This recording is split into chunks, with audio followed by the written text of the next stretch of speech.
So here's another visualization of error that may not be incredibly obvious to people that don't have a background in ecology. Well, let's presume that we're looking at, as the example showing here, two different land cover types: cropland and deciduous forests. So we've got agricultural land and then a couple of parcels or locations, spots on the farm that are composed of forest land, standing trees. So the map on the left would give you the idea that the deciduous forest is all of the area within the polygons shown there, and then everything to the exterior is going to be crops. Well, one of the things that happens out in reality is that we don't have necessarily those clear, distinct boundaries between different land cover types, especially when we're talking about vegetation. And there may be a transition zone that occurs between the fairly homogeneous land cover types, where in that transition zone, it's more heterogeneous, kind of a mixture of the two. And that's something that in ecology is known as an ecotone. So on the right, what we're seeing is, let's take those same polygons describing deciduous forest and then break them up a little bit and acknowledge that there's some portion around um, the heart of each of those forest polygons where it's 99% accurate that that is deciduous forest. And there's a buffer around that where it's 95% correct that it's deciduous forest. And the rest is going to be, well, it's encroaching crops that are growing into it. Or maybe the other way around. Okay, it could be that you could interpret it as the forest is growing out into the cropland, and it's a mixture of both. There's a slight mixture of those two things. So that's actually an error, and if you carry that across an entire landscape, that could be a significant amount of miscounting the area that's attributed to, in this case, the two different land cover types. But if we had 20 different land cover types or 50, and we're having ecotones that exist between what we see as being these pure types, we're going to wind up with a lot of error um, in those calculations of area. And then it's something that it may be significant enough that it changes the way that we go about making decisions about how that land is managed. If we were managing, for example, for the growth of the deciduous forest, we'd really want to know that, yeah, the deciduous forest is expanding or is it contracting? Are we losing the deciduous forest and is cropland growing in? And is the crop out competing the forest seedlings as they grow?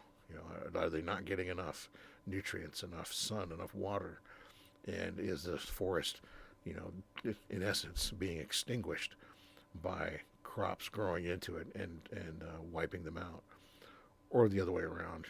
So imagine anyway. The whole idea about what the visualization is that take polygons, with a little bit of a grain of salt. There may be transition ecotone zones with them, but we may not have the staff or the time available to account for all of that variation in a vector data set, or even to figure out all of the variation that exists in raster data sets that show the true complexity on the landscape. Okay, so we may have inherent error in the data sets that we receive that are describing, especially natural features on the Earth's surface that have vegetation and different types of ecosystems and biomes within them.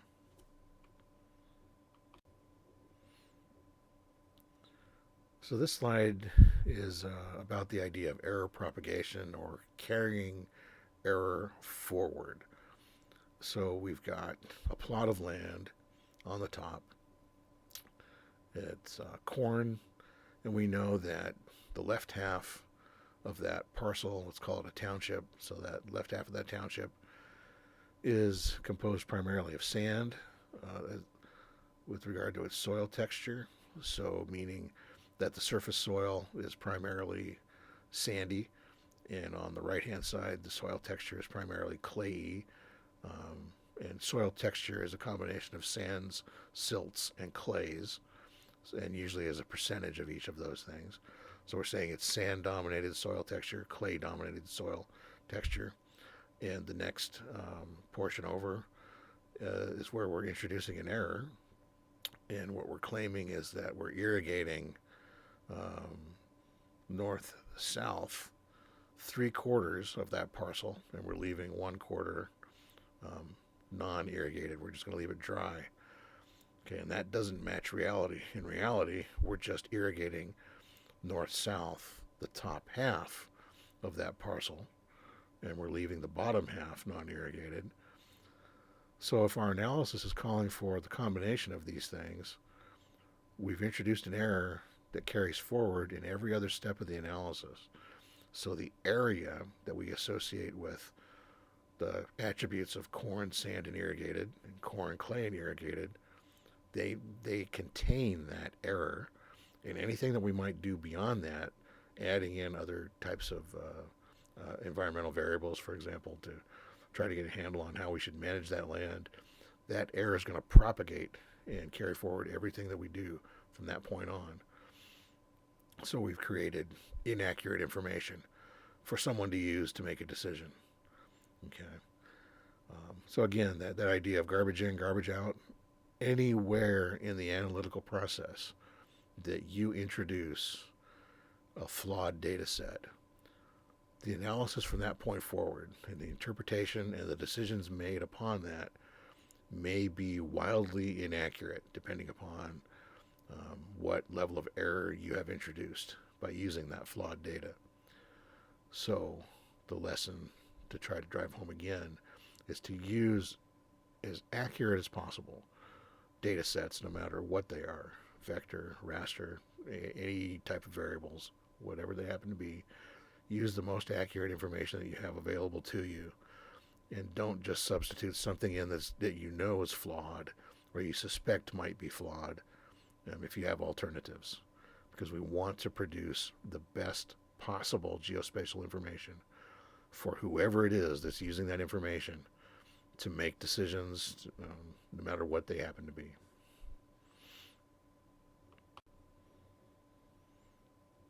And so, following up on that idea of error propagation on the left, a true value A combined with a true value B, we got a value of A times B, great, wonderful. What if our measurement was off for A by 10 units, off for B by 10 units? We over counted something perhaps, and we multiply those two things together, then we're winding up with an overall error of 21% compounded between those two different observation errors individually, 10%. We combine them together, we wind up with 21% compound error. If we had more terms in that little equation, in that tiny little analysis, more variables, and they were also off, we'd wind up with a higher compounded error. So again, I'm just trying to drive home the idea. We want to use data sets in analysis that are, as accurate as possible, that have as few errors as possible, so we propagate as few errors as possible down the road. We know that there's going to be errors in the things that we do because no data set is perfect. But if we use the most accurate available data at the time of the analysis, we're going to minimize error. And that's one of the key things to take out of this whole lecture set is minimize error. Always try to minimize error.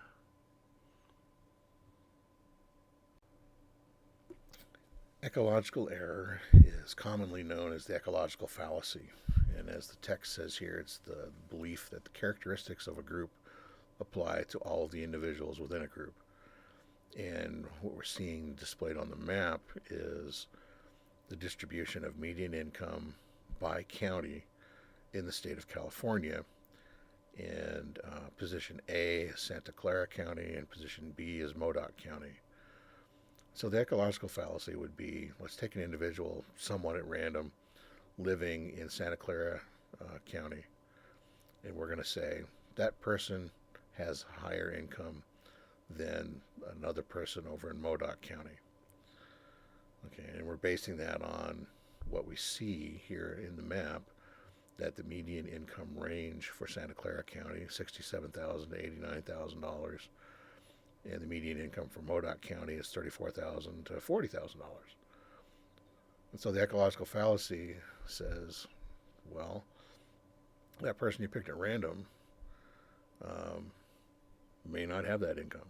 It may not be someone earning more money than someone in Modoc County. And you wonder, well, how is that? How could that work?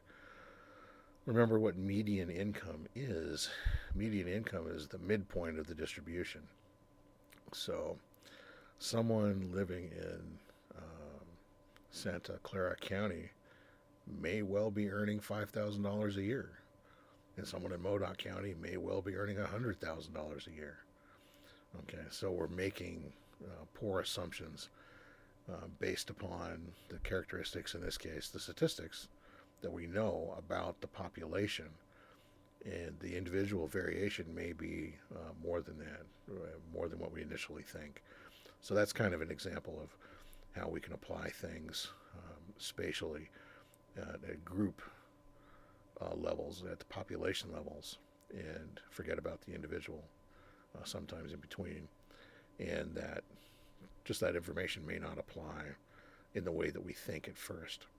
So we try to avoid, that fallacy by completely understanding the data, what it is, and how it works, and what it means out there in the real world, and understanding the variation that exists for our either environmental or demographic variables.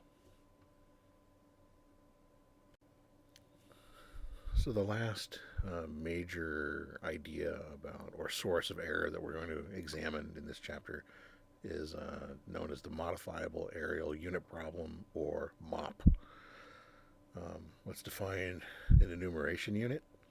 That's the spatial extent in which data are recorded, collected, and or enumerated. So it's our unit of analysis on the landscape would be an enumeration unit. Those could be census block groups. Those could be counties. They could be soil conservation districts. They could be Forest Service units. So anything that we can define in space and we're recording information about it, that's our enumeration unit. So we're going to say that the statistical properties of those enumeration units can vary depending upon the scale and or zone, the shape of the enumeration unit. And down in quotes here, a problem arising from the imposition of artificial units of spatial reporting on continuous geographical phenomena resulting in artificial spatial patterns. So what does that mean? So visually, we can see what this modifiable areal unit problem is by looking at a very simple study area. So let's take here, imagine that this is a city. As we split it up into a 9-cell grid, although these are polygons. Let's make sure these are polygons here. We're looking at the population within each of the polygons in the upper left, and those are enumeration units. Okay, and over on the right would be, using the same enumeration unit, the number of unemployed people. So we've got population and unemployed, so we can calculate an unemployment percentage. How many people in each of those enumeration units, different sectors of the city, are unemployed. Okay, so the scale effect over, or on the bottom, on the bottom half of the diagram, we can see, using the correct original enumeration units, each of those 9 sectors has a different unemployment rate. 10%, 20%, 3%, etc. If we modify the aerial unit that we're using for analysis from the original, and so let's, instead of having three sectors across each row, let's just combine that into one row, one polygon, representing the same amount of area, the same amount of population, and including the same number of unemployed people. However, when we run the computation, we see that we've reduced the amount of variation in the percent unemployed, and now that number looks very different from the did at the original scale that the data was collected at. Okay, same thing applies to the next two, the middle and the lower thirds of that part of the diagram. It changes the results by modifying the area that's still within the study area, but we're modifying the unit at which we're analyzing data. We change the statistics. Okay, so this is a problem. And how can this be a problem? If you don't want to admit that your population is as unemployed as the diagram on the lower left indicates, up to 25% unemployment, then we can just modify the unit of analysis and say, well, only 8% is unemployed. So it really changes how you interpret the same information if you alter the spatial dimension at which you are studying and reporting on that information.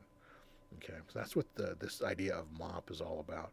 When you change these things, you're really altering and in some cases perhaps even skewing the interpretation one way or the other.